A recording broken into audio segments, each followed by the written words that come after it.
Hello everyone, I am Inamul Hasan. நான் சர்வேஸ்வரா அகாடமியில் CA intermediate படிக்கிறேன். ஃபர்ஸ்ட் ஆஃப் ஆல் இங்கே இருக்கிற ஸ்டாஃப் பற்றி சொல்லணும். ஃபஸ்ட்டு நம்ம கோபி சார் பற்றி சொல்லணும்னா, அவர் வந்து ஒரு சாருன்னு சொல்ல முடியாது, ஒரு அண்ணனா எப்படி பேசலாம் அவர்கிட்டயோ அந்த மாதிரி பேசலாம்.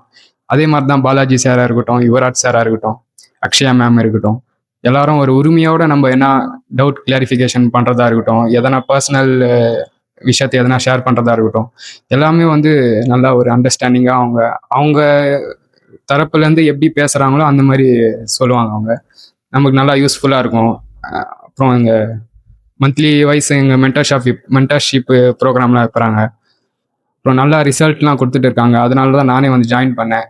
ஃபர்ஸ்ட் ஆஃப் ஆல் இது அகாடமின்னு சொல்ல முடியாது. ஒரு உங்கள் வீட்டில் எப்படி கம்ஃபர்ட் ஜோன் இருக்குமோ அந்த மாதிரி தான் நீங்கள் வந்து படிக்கலாம். யாரும் எதையும் சொல்ல மாட்டாங்க. நல்லா சூப்பராக இருக்கும் உட்காந்து. என்விரான்மெண்ட்டாக இருக்கட்டும், இங்கே இருக்கிற சார்ஸு ஸ்டூடெண்ட்ஸாக இருக்கட்டும், எல்லாமே ஒரு டிசிப்ளினாக இருக்கட்டும். நீங்கள் வந்து இங்கே ஜாயின் பண்ணிங்கன்னா நல்லா உங்களுக்கு கான்ஃபிடென்ஸாக இருக்கும். ஏன்னா ஜாயிண்ட் சர்வேஸ்வரா அகாடமி. தேங்க்யூ.